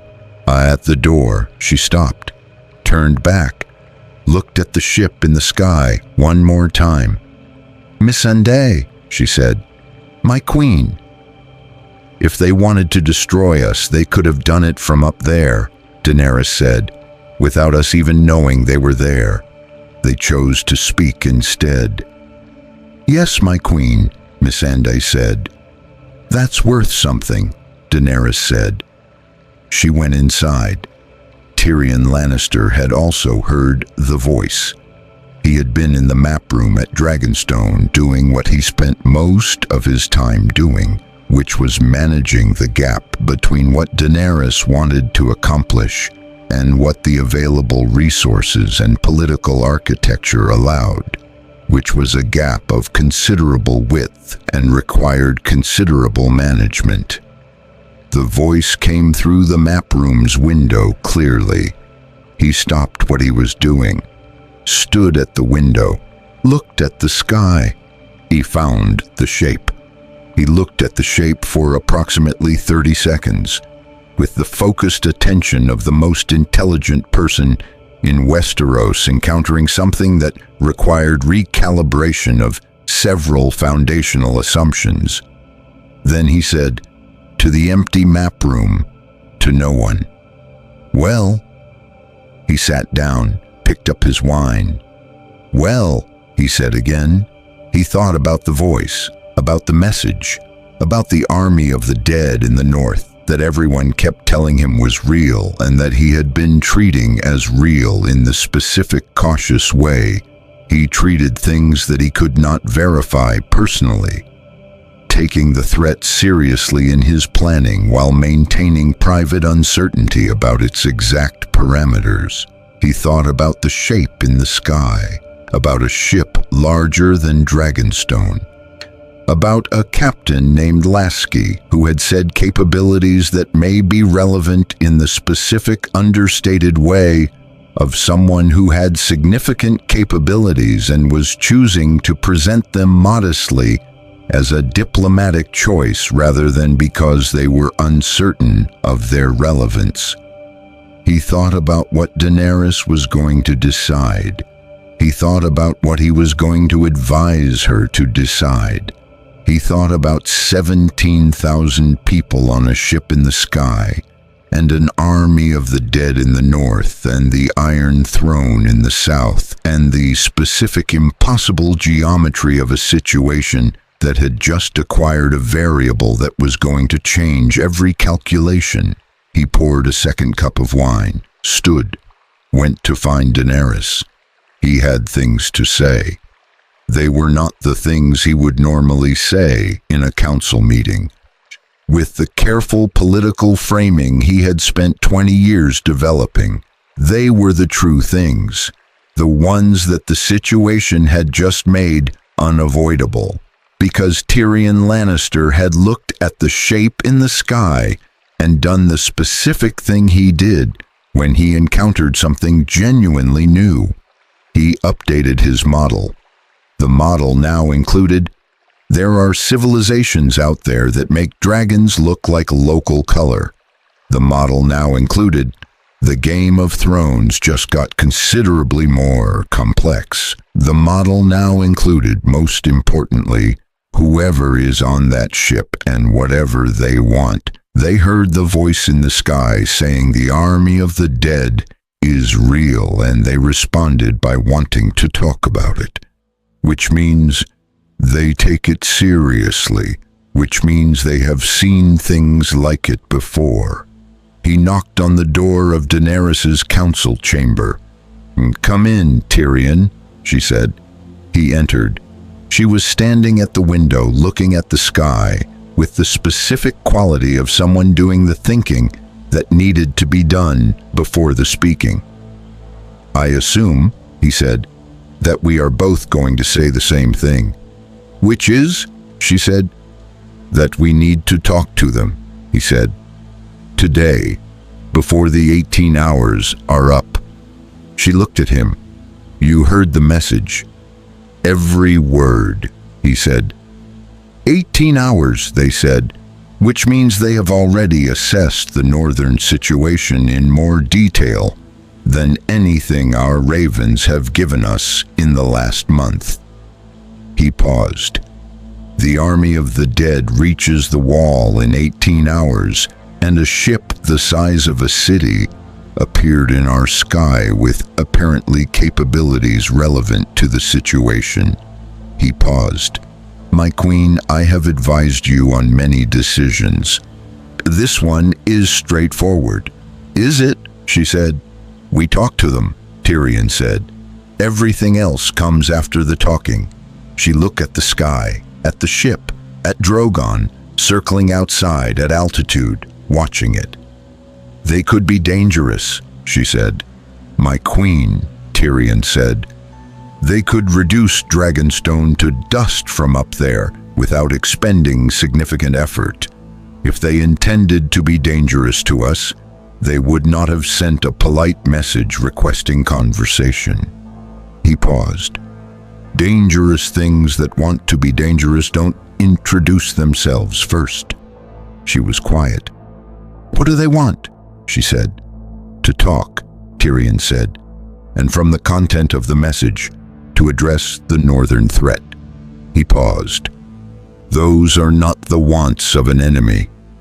She looked at the ship one more time. "Arrange it," she said. "I want to speak to this Captain Lasky." She paused.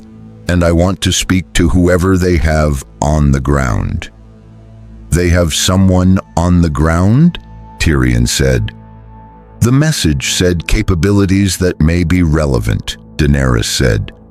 "You don't say capabilities from a ship. You say capabilities from the ground." She looked at him. "They have someone at the wall." Tyrion absorbed this. "How did you—" "I have been learning to think like a military commander for 2 years," she said. "Some of it has taken." She walked toward the door. "Tyrion," she said, "my queen." "The army of the dead," she said. "The ship appeared on the same day it became impossible to ignore. That is either a coincidence or it isn't," Tyrion said. "Yes," she said. She left. Tyrion stood in the council chamber, looked at the ship in the sky.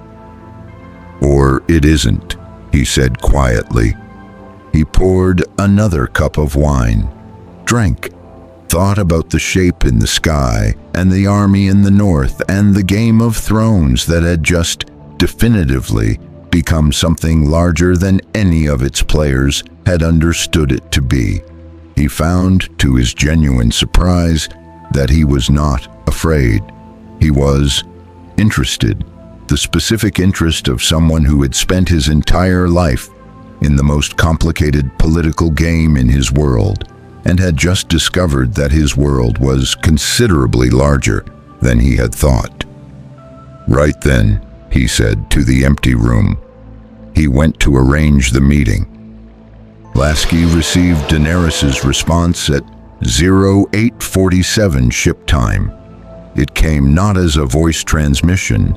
The broadcast channel he had used was one way, the atmospheric projection technology not configured to receive, but as a physical signal, something Roland flagged on the visual sensors with the specific alert tone he used when the situation had produced something unexpected. "Captain," Roland said. "I see it," Lasky said. "On the main display, Dragonstone, the island fortress, and above it, ascending from the cliffs at the castle's eastern face, a dragon, not a small one. Drogon," Roland said, "the largest of the three, bonded to Daenerys Targaryen specifically, wingspan currently measuring at—" "I can see the wingspan, Roland." "I was going to say, it is larger than I expected," Roland said. My earlier estimate was conservative." Drogon rose to altitude, to the specific altitude of the Infinity's lower sensor range, and circled, not aggressively, the specific circling of something that was making a decision about whether to approach. The flight pattern of an apex predator encountering something it had not previously encountered and was assessing rather than attacking. "He's looking at us," Commander Palmer said from her station. "Yes," Lasky said. "What do we do?" "Nothing," Lasky said. "We let him look." Palmer had the expression she wore when she had a response to something and had decided the response was not worth saying. She said it anyway. "Sir, that animal is approximately the size of a pelican and appears to be capable of generating temperatures in excess of—" "He's assessing, Commander," Lasky said. "Threat behavior looks different. This is assessment." "How do you know the difference?" "The chief told me," Lasky said. Palmer absorbed this. Drogon circled for 4 minutes. Then he descended, not back to Dragonstone, toward the Infinity, the specific descending approach of something that had completed its assessment and had arrived at a conclusion. "Roland," Lasky said. "I see it, sir. He is approaching the port observation deck." "Open the outer bay on deck 7, Lasky said. "Give him somewhere to land that isn't a weapons platform." "Captain, I want to flag that inviting a dragon to land on the Infinity is a significant diplomatic gesture, yes," Lasky said. "Do it." "Yes, sir." "And, sir." "Roland, should I inform the crew that there will be a dragon on deck 7? Lasky thought about 4,000 combat-effective personnel and how they would respond to a dragon landing on their ship. "Brief the Deck 7 crew specifically," he said. "General crew notification after landing is confirmed." "Meaning after the dragon is already aboard and it's too late to argue about it," Roland said. "Yes," Lasky said. "That is a remarkably pragmatic approach to crew management, sir." "Thank you, Roland." Daenerys Targaryen landed on the UNSC Infinity at 0911. She came on Drogon's back. Not because it was the only way she could have come. A boat would have served. A smaller dragon would have served. But because arriving on Drogon was a statement and Daenerys understood statements. The specific statement she was making. "I am not coming to you as a supplicant. I am coming to you as the most powerful individual on this world, on the back of the most powerful animal on this world, of my own choice and my own motion."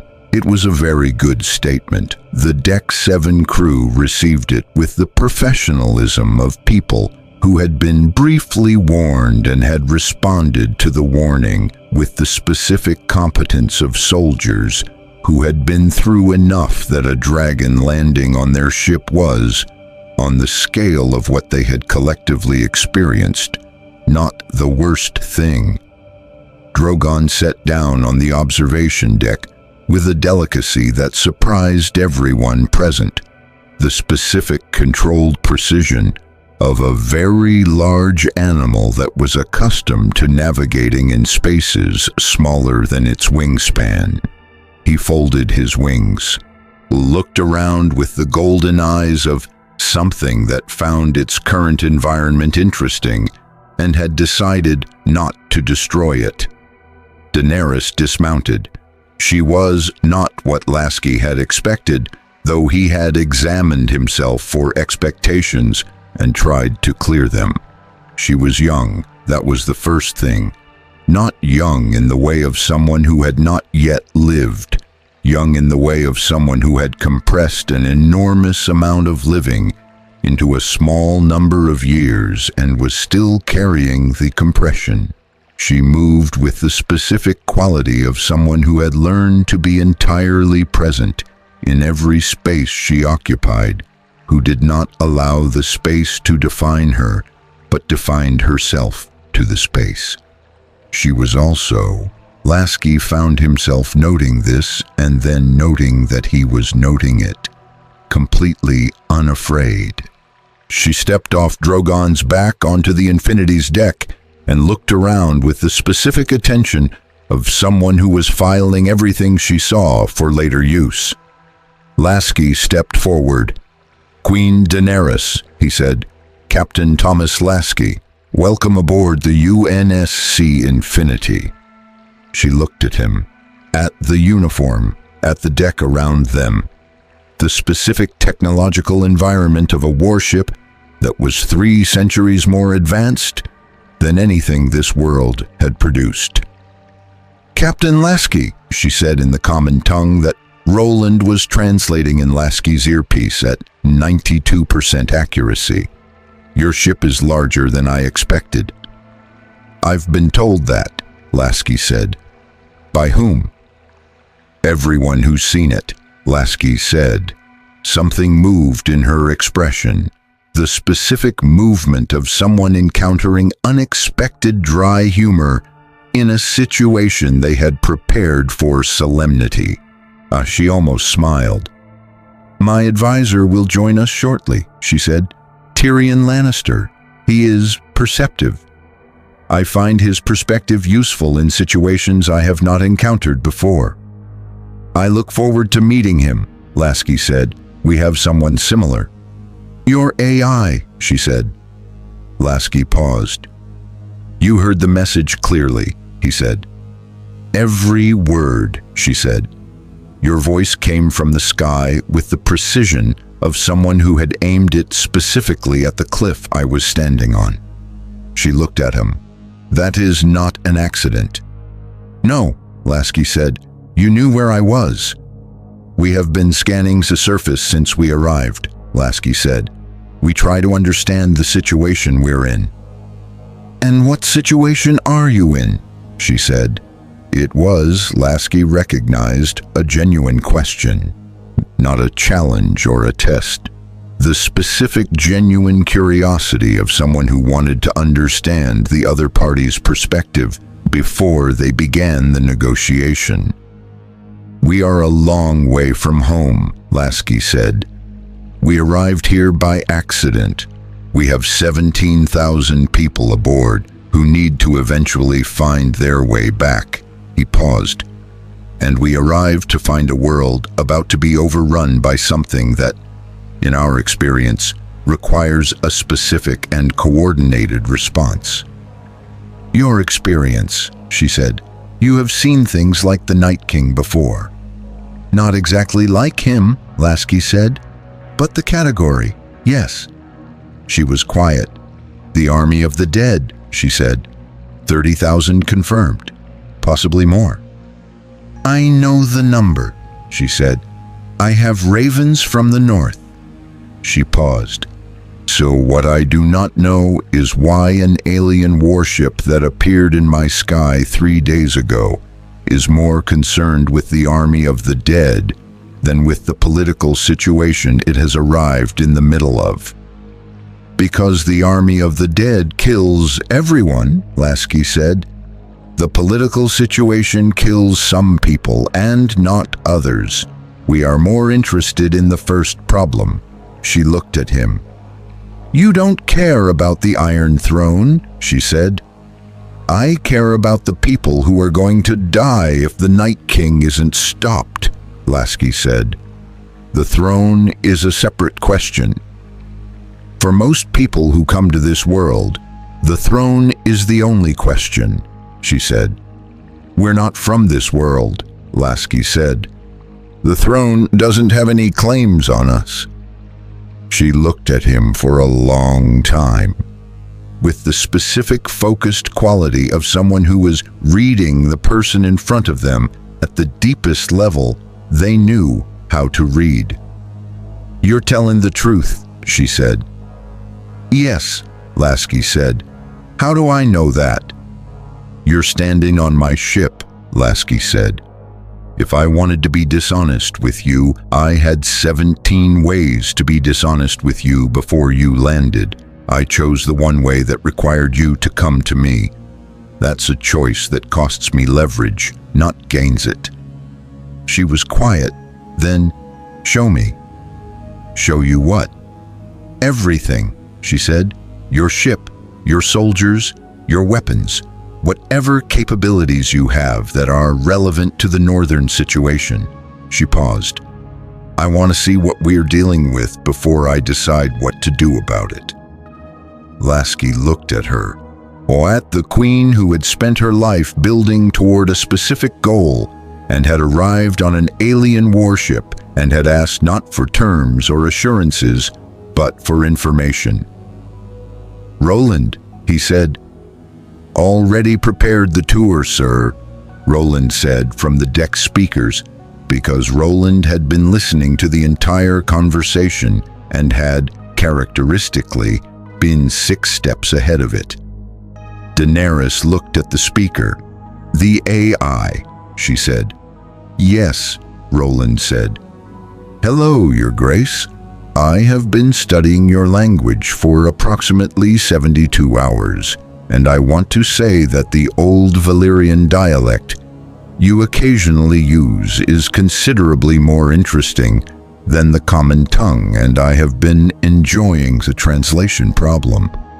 Daenerys stared at the speaker. It studied my language, she said to Lasky. He does that, Lasky said, in 72 hours. He's very fast, Lasky said. I prefer to say thorough, Roland said.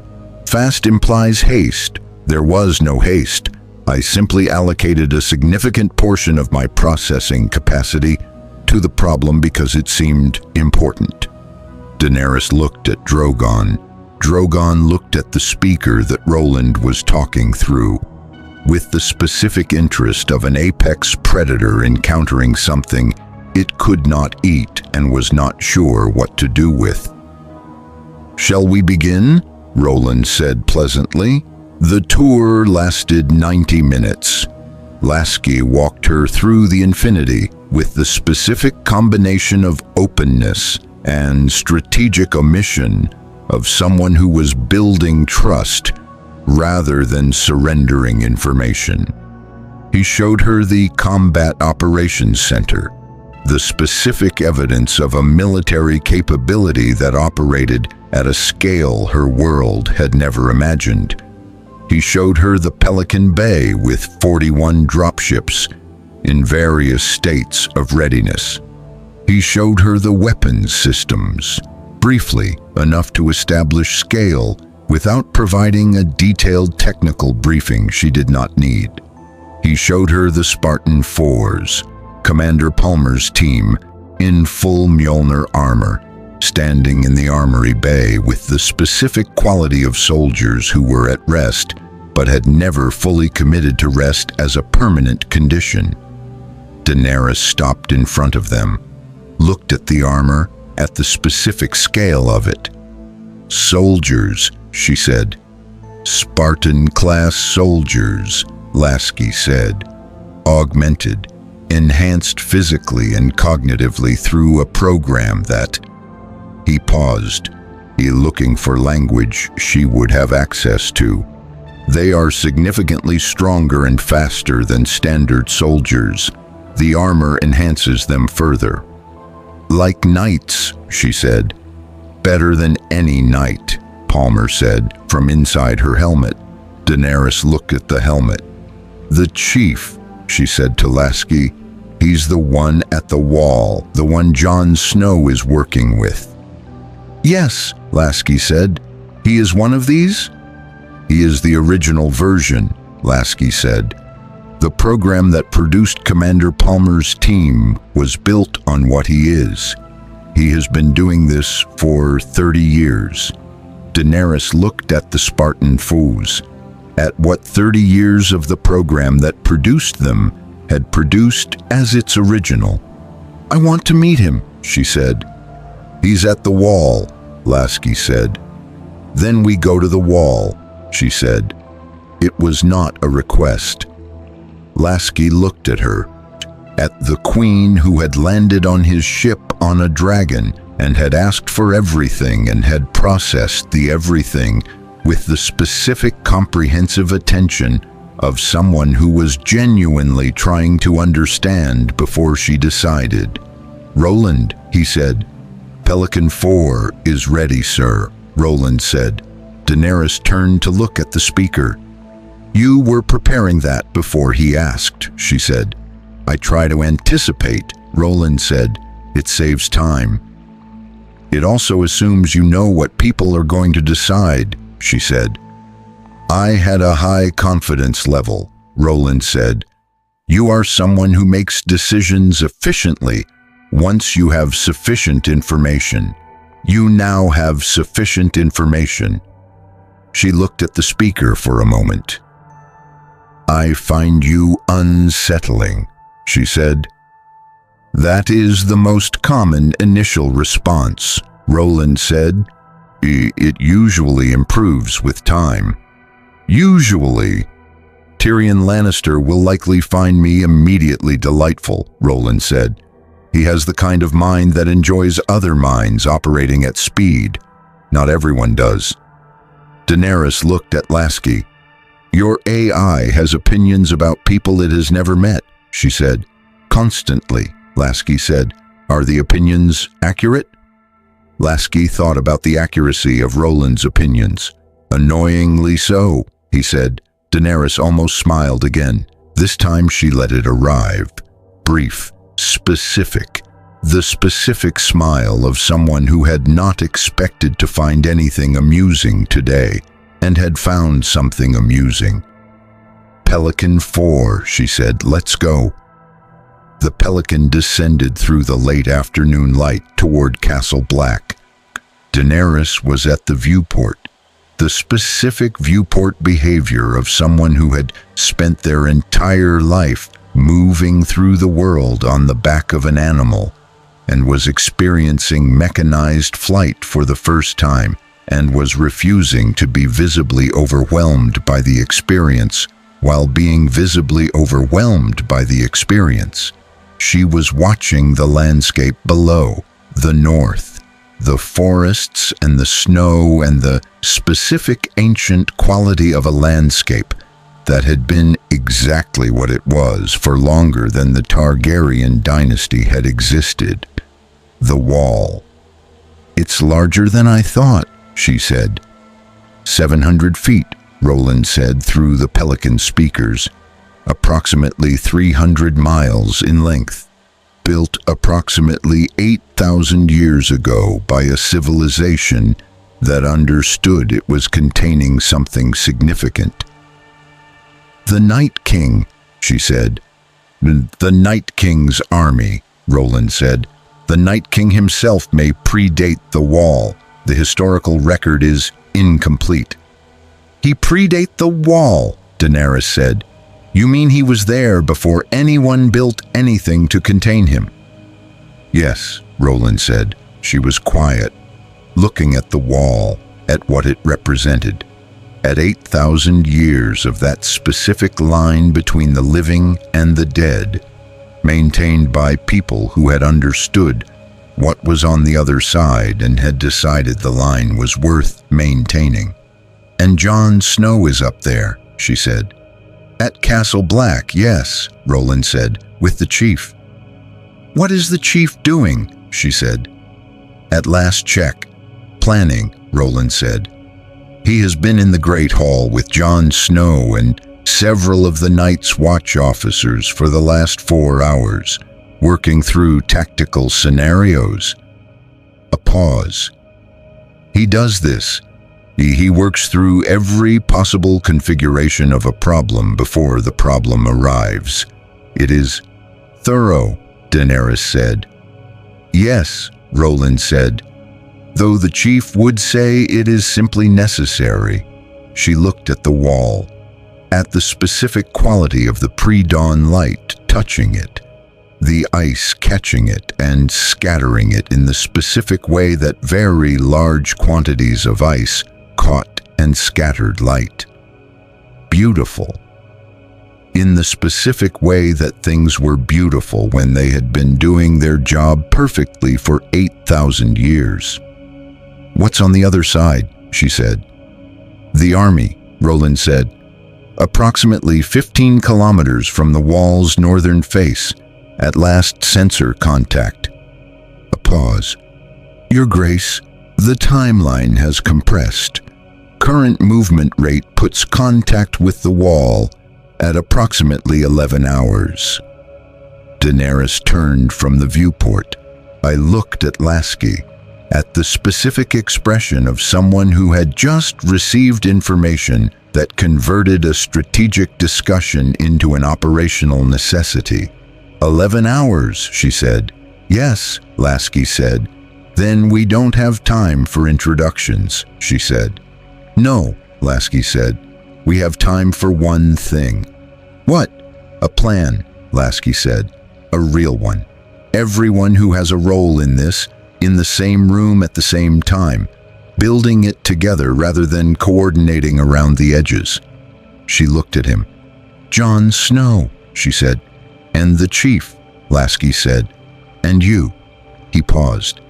"The three of you have between you approximately everything this situation requires. Snow's knowledge of the enemy and the terrain, your dragons, the chief's experience and the Infinity's capabilities. And you," she said. "I'm the logistics," Lasky said. "The plan is yours." She was quiet. The Pelican descended. Castle Black was visible below. The specific small and determined quality of it. The cluster of buildings at the base of the wall's immensity. The lights in the great hall windows. The figures on the battlements looking at the Pelican with the specific expressions of people encountering something unprecedented for the second time in as many days and managing it. "Roland," she said. "Your Grace," Roland said. "The Night King," she said, "the entity at the center of the army. You have been analyzing him since you arrived." "Yes." "What do you think he is?" Roland was quiet for a moment. The specific pause of an AI who was being asked a question that his instruments had not fully answered and who was choosing between the honest, incomplete answer and the falsely complete one. He chose, as he always chose, the honest one. "I think," Roland said carefully, "that he is something this world made a very long time ago to solve a very specific problem, and that he solved the problem, and that nobody told him he was done." A pause. "And I think that 8,000 years of not being told you are done produces a specific kind of momentum. That is not rage, not malevolence, just direction. The direction of something that has been doing one thing for so long that doing the thing has become the only mode available." The pelican was very quiet. "That," Daenerys said softly, "is one of the saddest things I have ever heard." "Yes," Roland said, "it is."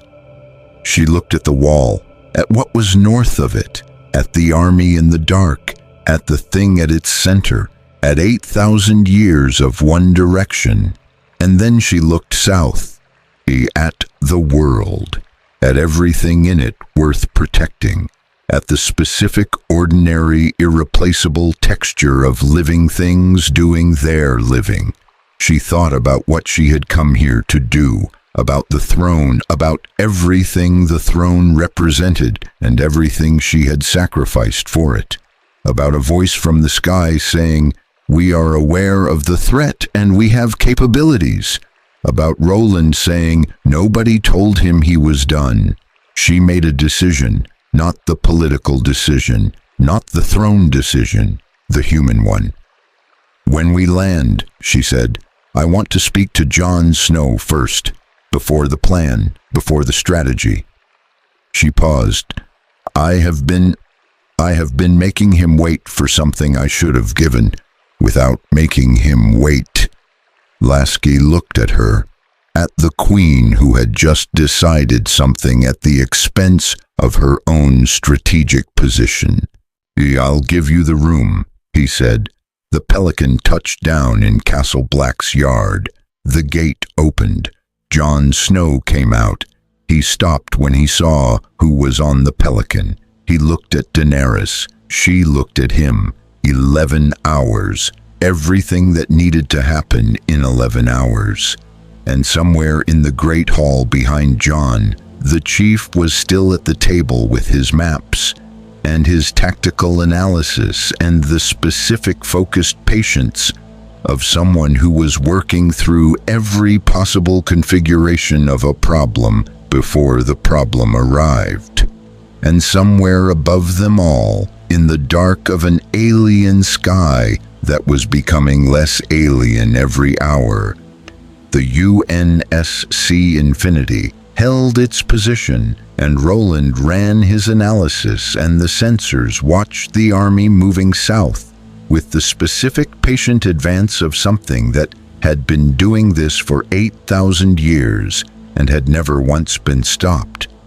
It had never once been stopped. Until now, possibly, if the next 11 hours went correctly, if the people who needed to be in the same room got into the same room, if the things that had been separate, the dragons and the Spartan and the warship and the man who had died and come back and the woman who had walked through fire, found the specific alignment that the situation required, if. In the great hall, the chief looked at the map, at the wall, at the army on the other side, at 11 hours. He thought about the things he had been through, about the covenant and the flood and the didact, and 30 years of the specific impossible mathematics of fighting extinction, About Cortana. He always thought about Cortana. He looked at the map. "Roland," he said through the comm. "Sir," Roland said. "Daenerys Targaryen is in the yard." "I know," the chief said. "I heard the Pelican. Jon Snow went to meet her." "Good," the chief said. "They needed to talk." "Sir," Roland said, "the Army's contact estimate has been revised. 11 hours. The chief looked at the map, at the wall, at the Army on the other side, at everything between now and 11 hours from now, at everything that needed to be right. He thought about what Roland had said on the Pelican. Nobody told him he was done. He looked at the map, at the Night King's position, at the Army, at the specific cold intelligence at its center. He thought about what it was to fight something that had never been stopped, about what it would feel like to something that old, that patient, that singular in its direction, to be stopped. He thought about whether stopped was what they were going to do, or whether there was something else available, something that ended this differently. He looked at the map for a long time. Then he said to Roland, quietly, with the specific quality of someone who has been building toward a thought for hours and has arrived at it, "Roland, the Night King, the entity at the center." "Yes, sir?" "When we fight him, when we get through the Army and we reach him, what are we actually trying to accomplish?" Roland was quiet, but the specific quiet of an AI who has been asked a question he considers important and is giving it the weight it deserves. "Destruction of the Central Command Node," Roland said. "Collapse of the animation network. End of the Army." "That's the tactical objective," the chief said. "What are we actually trying to accomplish?" Another silence. "Sir," Roland said slowly, "I'm not sure I understand the distinction. We are trying to stop something that has been going in one direction for 8,000 years, the chief said. Destroying the command node stops it, but," he paused, "is there a way to stop it that isn't destruction?" Roland was very quiet. "Sir," he said finally, "that is a question I have been not asking since we arrived." "Ask it now," the chief said. Roland paused. "I will need time." "You have 11 hours, the chief said. "Yes, sir."